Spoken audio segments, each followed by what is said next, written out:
Océan FM à Cotonou, écoutez chez nous ce que vous ne trouverez pas chez les autres. Il y a son engagement. Elle, c'est Sandra Idosso. Bonjour. Bonjour. Comment vous allez? Très bien. Et vous? Super bien. On est très content de vous avoir dans le studio ce matin. C'est toujours un plaisir de venir ici. Une voix féminine en plus de moi, ça fait du bien. Alors, vous êtes à l'origine d'un concept Sachet Rélo, assainissement de la ville oblige. Mais d'abord, qui est Sandra Idosso? Alors, Sandra Idosso est consultante et formatrice en qualité de service. Mais comme vous venez de le dire, je suis aussi très engagée sur des questions qui touchent à l'environnement. Et donc, vous connaissez Sachet Rélo pour sa campagne contre l'utilisation de sachets plastiques au Bénin. Mais je suis aussi très engagée pour faire la promotion du consommé local parce que le lien que beaucoup ne font pas, c'est que le consommé local a un impact aussi sur l'environnement. Et donc, j'ai une galerie qui s'appelle Couleurs d'Afrique et qui fait la promotion du consommé local au travers de l'art, de l'artisanat et de produits alimentaires de qualité faits au Bénin. Alors, comment est née cette idée? Sachet Rélo, il faut préserver l'environnement. Oui, il faut préserver l'environnement parce que je voudrais que mes enfants vivent dans un environnement propre. Je voudrais que mes enfants vivent en bonne santé. Et donc, aujourd'hui, quand on voit, enfin, il y a quelques années, il y a 4 ans, quand on a lancé la campagne Sachet Rélo, c'est parce que petit à petit, nous avons délaissé nos habitudes, nous avons délaissé tous les bons comportements qu'on avait par rapport aux emballages, aux sachets plastiques, en pensant que le sachet plastique, ça fait chic d'avoir un sachet plastique au lieu d'avoir une feuille peut-être de bananier et tout ça. Et donc, j'ai lancé cela parce que, en tant que citoyenne, je ne comprenais pas que la cassave, par exemple, qu'on a toujours mangé dans les feuilles de bananier ou en tout cas dans les feuilles de teck et qui nous donnait des arômes de qualité qui contribuent à notre santé, que tous ces aliments soient délaissés aujourd'hui parce qu'ils sont emballés dans les sachets plastiques. Et quand on sait que le sachet plastique est un danger d'abord pour la santé avant de l'être pour l'environnement, à un moment donné, en tant que citoyenne engagée, on se dit, je donne ma voix pour en parler, pour réveiller les consciences et pour dire surtout à nos autorités que c'est à elles d'impulser ou d'aider. Et aujourd'hui, on a une loi qui interdit le sachet plastique. Malheureusement, la loi n'est pas mise en application et ça, une fois encore, ce sont nos autorités. Moi, je vais vous parler de consommation local. Depuis le début du mois d'octobre, c'est le mois du consommation local décrété par le gouvernement et lancé pompeusement. Est-ce que vous pensez que c'est vraiment utile, un mois du consommation local? Alors, je pense que c'est utile de parler consommation local tous les jours. Tous les jours, parce qu'on ne peut pas dire qu'on attend le mois d'octobre. Mais un petit rectificatif, le mois du consommation local n'a pas été décrété par le Bénin, ça a été décrété par les pays de l'UEMOA. Donc dans tous les pays de l'UEMOA, le mois d'octobre est mis à part pour célébrer ou pour pousser les populations à consommer local. Mais moi, au-delà du mois d'octobre, je voudrais que nous comprenions que c'est tous les jours que nous devons promouvoir notre consommation local. Hier, j'écoutais un des discours de Thomas Sankara. Bon, l'actualité oblige, en ce moment, il y a le procès. Et je suivais hier un de ces dernières interventions à l'ONU et il parlait déjà à l'époque du consommation local qu'on ne peut pas être un peuple digne qui ne fait que consommer ce qui vient d'ailleurs et qu'il est important pour les pays africains de consommer ce qu'ils produisent. Et je pense que ce n'est pas une question d'octobre, c'est tous les jours, chacun de nous. Et quand on parle de consommation local, on a l'impression que ce n'est que l'alimentaire, mais le consommation local, comme elle a dit tout à l'heure, c'est aussi dans la musique, c'est ce que nous écoutons, c'est ce que nous portons, c'est ce que nous mangeons, c'est ce que nous utilisons au quotidien. Et je pense que c'est important de le dire tous les jours et pas seulement en octobre. Vas-y. Que faites-vous pour que les femmes puissent respecter votre idée, vos engagements, tout ce que vous dites, tout ce que vous véhiculez comme message? Que faites-vous pour que les femmes puissent respecter cela? Alors, je ne dirais pas que je mène un combat pour les femmes. Je mène un combat pour les populations. Je fais de la sensibilisation. Je donne de mon temps. Je donne de ce que je sais pour partager. Je ne peux pas mesurer aujourd'hui quel est l'impact, comment est-ce que les populations changent de comportement. Mais je sais qu'à force de répéter, et si on est nombreux à répéter les mêmes choses, parce que je suis persuadée que les populations se comportent d'une certaine façon, parce qu'elles sont ignorantes. Et donc, il faut le leur dire, d'où l'importance des médias, parce que vous êtes en mesure de toucher plus de personnes. Le fait d'organiser cette émission, par exemple, on est en mesure de parler à plus de personnes pour que les gens comprennent que oui, manger par exemple, je sais pas, la mayonnaise qui vient de je sais pas où, de voilà, le riz chinois qui vient et tout ça, que ce n'est pas forcément bon pour notre santé. Ça ne montre pas forcément qu'on est chic parce que on prend du lait à table et tout ça. Et donc, à force de répéter cela, à long terme, peut-être qu'on arriverait à impacter et à amener les gens à changer de comportement. Ok, vous avez parlé, vous êtes dans la sensibilisation contre le sachet, je pense, le sachet Hello. Alors, Le sachet plastique. Le sachet plastique. Et vous proposez des alternatives. Des alternatives, voilà. Je suppose que je suis allée au marché Super U et j'ai acheté. Et que j'ai fini de faire mes emplettes, je dois transporter cela. Vous me proposez quoi? Si ce n'est pas garder de panier, j'ai quitté le boulot et je suis allée faire des emplettes. Alors, vous me proposez quoi? Dans mon sac, j'ai toujours eu un sac en toile, donc en tissu local. Je l'ai en tote bag, je l'ai plié, donc c'est toujours dans mon sac. Ça, c'est un comportement que nous devons tous avoir. Même si on ne savait pas qu'on allait acheter quelque chose et tout ça, on a toujours des alternatives. Le fait de rester cramponné sur le fait que si on n'a pas de sachet, mais comment on va faire? On a toujours vécu sans sachet plastique. Et donc, si, en quoi ça vous dérange? Vous achetez peut-être un paquet qui est déjà, vous achetez quelque chose qui est déjà dans un paquet. En quoi est-ce que vous êtes obligé de le mettre encore dans un sachet? Si vous n'avez pas de sac, mettez-le sur, gardez-le. Moi, quand je vais et que par hasard, je n'ai pas mon sac sur moi, je leur demande de me mettre ça dans un carton. Dans tous les supermarchés, ils ont plein de cartons. Le carton est biodégradable. Et donc, nous avons des alternatives. Et quand je sais, par exemple, je sors, je vais avoir à manger et tout ça, dans mon sac, j'ai des bols, j'ai des assiettes, j'ai tout, parce que je ne veux pas toucher le sachet plastique. Donc, je pense que c'est une question de comportement, c'est une question de mentalité. Quand on se dit dans la tête, quand on comprend que dès que je touche le sachet là, c'est 400 années dans la nature. Dès que je mange dans le sachet, je suis en train de m'intoxiquer. Je n'ai pas besoin de policiers derrière. Je n'ai pas besoin qu'on soit là pour que moi-même, je comprenne que je suis responsable de ma santé. Il y a 4 ans, quand il y a eu la loi qui a été votée contre le sachet plastique, le gouvernement avait promis tout faire pour que la loi soit mise en application. Le gouvernement, aujourd'hui, on est encore là. Les sachets, à un moment donné, on a eu des sachets colorés dans la ville. On les a appelés des sachets biodégradables, mais en réalité, tout le monde a compris que c'était faux. C'était les mêmes sachets qu'on a juste colorés et tout ça. Et donc ça, au moins, les populations ont compris. Maintenant, que les importateurs continuent, au vu et au su des autorités, à importer, à fabriquer, à distribuer, une fois encore, la question qu'on se pose, pourquoi est-ce que les autorités ferment les yeux sur ces commerçants? C'est un commerce illicite puisque c'est interdit aujourd'hui.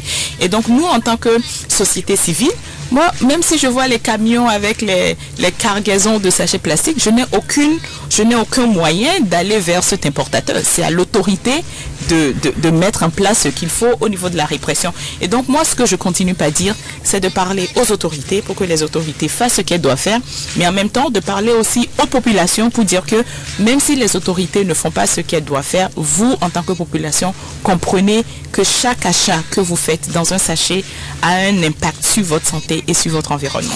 Madame Sandra Idosso, que faire pour que le consommer local soit une réalité? Tous les jours. Tous les jours, que faire? Changer de comportement.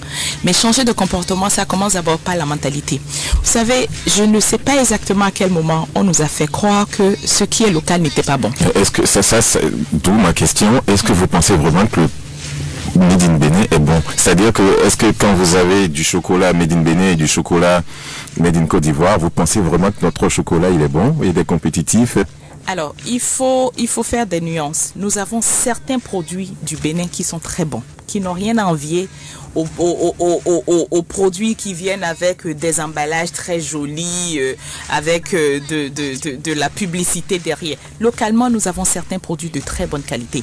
Cela ne veut pas dire que tout ce qu'on a de localement fait est très bon. Vous me posez la question par exemple par rapport au chocolat. Oui. Le chocolat, nous avons la chance d'avoir des fèves, nous avons la chance d'avoir du cacao du Bénin.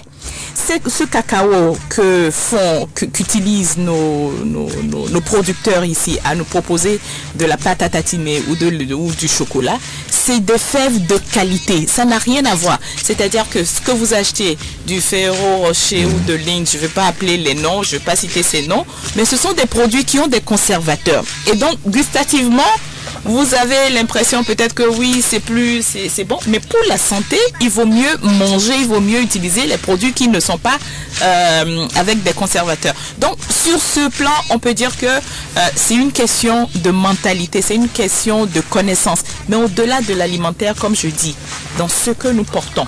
Aujourd'hui, si je nous regarde ici, on est 4, enfin je vous vois les autres, voilà. Je vois le wax, je vois tout ça, mais de ce que nous portons, il n'y en a pas beaucoup du Bénin. N'est-ce pas? Ouais. Et le consommer local commence par là. Nous avons des pains tissés, nous avons de l'indigo, nous avons du batik, nous avons des tissus locaux.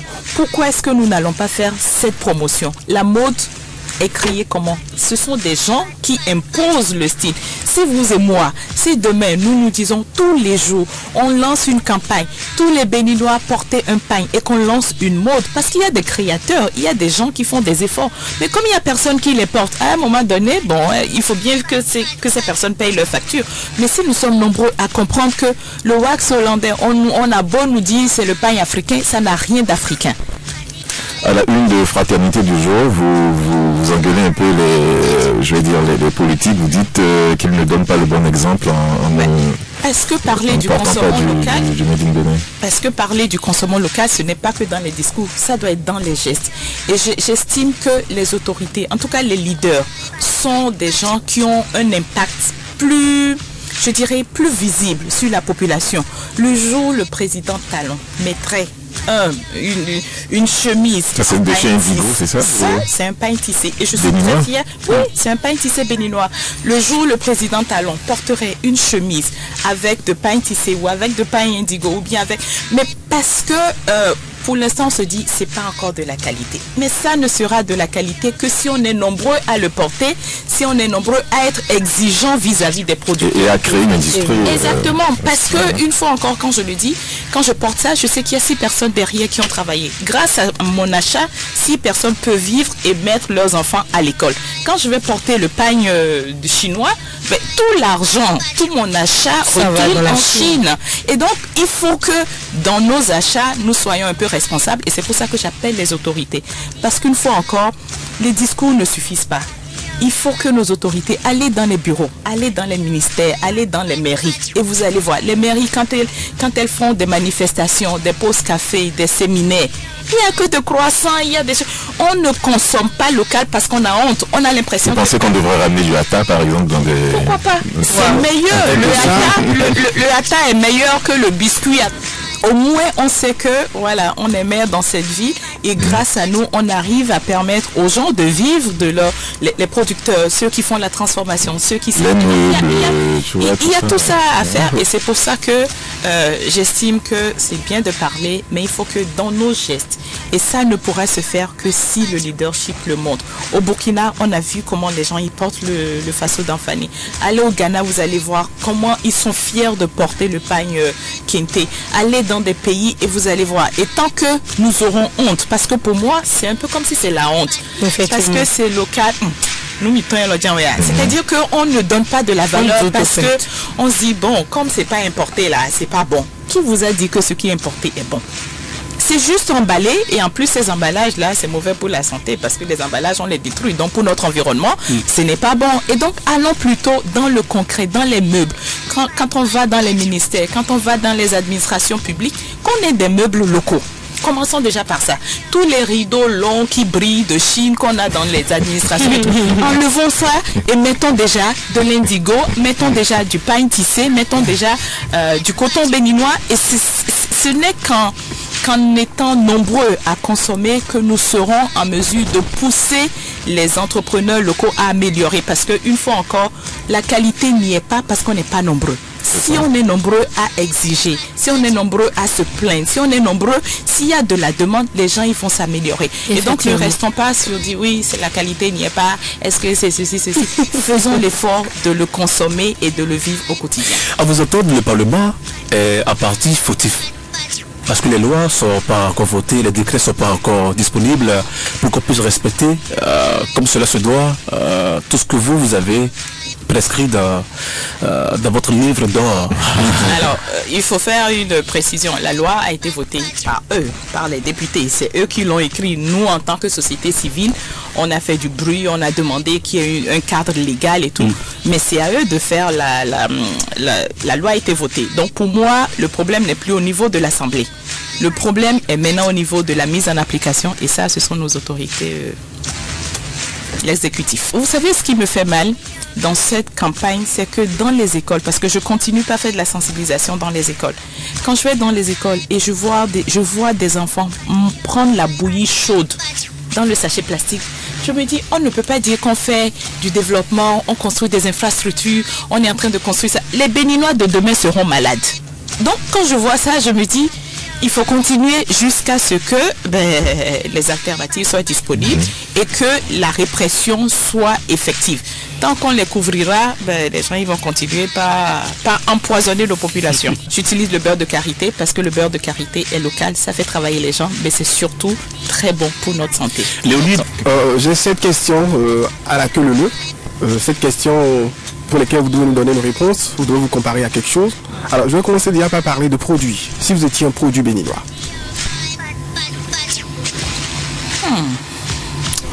Je ne suis pas un produit béninois. Je veux dire n'importe quoi. Du beurre de karité. Je ne sais pas. Et si vous étiez un quartier de Cotonou? J'aime bien Kadian. Si vous étiez un métier? Moi, la qualité, pour moi, c'est donc travailler sur tout ce qui touche la qualité. Si vous étiez un objet d'utilité quotidienne, si je peux le dire ainsi. Bon, je dirais que pour l'instant, le téléphone me sert à faire beaucoup de choses. Si vous étiez une ville du Bénin? Une ville du Bénin, je dirais Dassazoumé. Alors, la question que je m'appelle poser un peu plus, je dirais, cassée, pourquoi avoir choisi être activiste? Au fait, j'ai pas choisi. Je ne l'avais pas prévu, ça faisait pas partie de mes plans. Mais je suis une personne engagée et passionnée. C'est-à-dire que tout ce que je fais, je mets beaucoup de passion et donc en étant passionnée de beaucoup de choses, je me retrouve très engagée, donc je ne l'avais pas prévu. Et moi, le fait de lancer Sachet Rééloué, c'était juste un soir où j'arrivais pas à dormir parce que j'avais cédé à la tentation de donner un akassa chaud à une tante qui était malade et je suis restée en me disant je l'ai empoisonné. Donc une nuit où j'arrivais pas à dormir, j'ai lancé une pétition, mais rien ne me préparait à cela. Alors, quand on parle d'activisme, souvent, nous sommes en Afrique, nous sommes au Bénin. Quand vous êtes une femme activiste, la plupart du temps, on se dit, elles ne se marient pas. Ou du moins, quand elles se marient, elles sont souvent rebelles à la maison. Est-ce que vous êtes confronté à une telle réalité? Alors, moi, je suis mariée, j'ai 2 enfants et mon mari me soutient dans ce que je fais parce que je mène des combats pour lesquels on a besoin de voix et donc je donne de ma voix, je donne de ma personne, je donne de mon temps. Là, je suis venue ici, c'est de par moi-même, c'est moi-même qui paye l'essence dans ma voiture pour venir et donc j'ai toujours été engagée et mon mari, il m'a toujours connu comme ça. Alors, qu'est-ce qui va vous amener à quitter ce monde de l'activisme? Je pense que le jour où on aura un monde meilleur. Mais est-ce que c'est possible? Il faut rêver qu'un jour, regardons, par exemple l'année prochaine, qu'il n'y ait plus de sachets plastiques, je parlerai plus de sachets plastiques. Ce serait déjà ça. Alors, on parle de sachets plastiques. On a lancé, vous en avez parlé tout à l'heure, on a lancé donc la lutte, on a compris, on a vu tout ce qui a suivi. Alors, selon vous, qu'est-ce qui réellement freine ce combat-là? La répression, simple. Vous avez vu comment ça s'est passé quand il y a eu l'obligation de porter des casques. Il a fallu des policiers pour dire aux gens que même si les casques c'est pour votre protection à vous, ben, si vous ne le mettez pas ces casques, ben, on va vous mettre une amende. Il a fallu ça. Et donc, tant que la répression n'est pas mise en place, les gens continueront par pas utiliser le sachet plastique. Alors, tout récemment, on a constaté, vous l'avez aussi observé, avec les pluies, il y a des sachets qui sont vendus à 200, des imperméables en sachet. Est-ce que dans ces conditions, est-ce que la lutte ne serait pas presque impossible? Je me dis que commençons petit à petit. Voilà, commençons déjà par le sachet plastique. Une fois qu'on a fini avec le sachet plastique, on ira vers d'autres parce que quand on parle de protection de l'environnement, il n'y a pas que le sachet, il y a beaucoup d'autres choses qui dérangent notre environnement.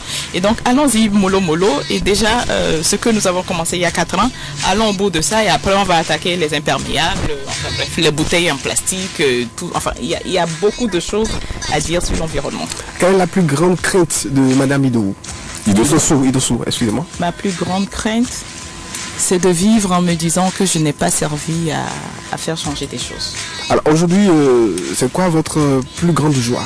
Ce que vous avez réussi et quand vous regardez, vous vous dites waouh, là, j'ai fait le pas. Alors, mes enfants, quand ils voient des gens manger dans le sachet sans rien dire, maman, ça les terrorise. Ils disent, ils sont en train de s'empoisonner. Voilà, donc je pense vous en êtes fiers. Je me dis, ça au moins, ils ont compris. Alors, on va vous donner la chance de dire quelque chose de spécial à ces Béninois, à ces auditeurs qui nous écoutent et qui n'ont peut-être pas encore compris le bien fondé de cette lutte-là. Je voudrais juste leur dire que la santé, c'est une question individuelle. N'attendez pas un policier. Quand vous mangez la bouillie, quand vous prenez la bouillie, quand vous mangez des aliments chauds dans le sachet, vous êtes en train de vous intoxiquer. Demain, quand vous aurez le cancer, quand vous aurez les routes bouchées, les caniveaux bouchés par-ci, par-là, ne criez pas d'autres, ne cherchez pas à mettre le tort sur d'autres personnes. Nous sommes nous-mêmes notre raison d'être en bonne santé ou pas. Et donc, chacun doit être responsable. Sandra Idowu, on vous a reçu dans ce studio et on va vous accompagner avec cette chanson, moi je suppose. J'espère que c'est béninois. Janvier de Denangan. Ok, super. On va donc l'écouter tout en vous remerciant d'avoir fait le déplacement. Merci à vous.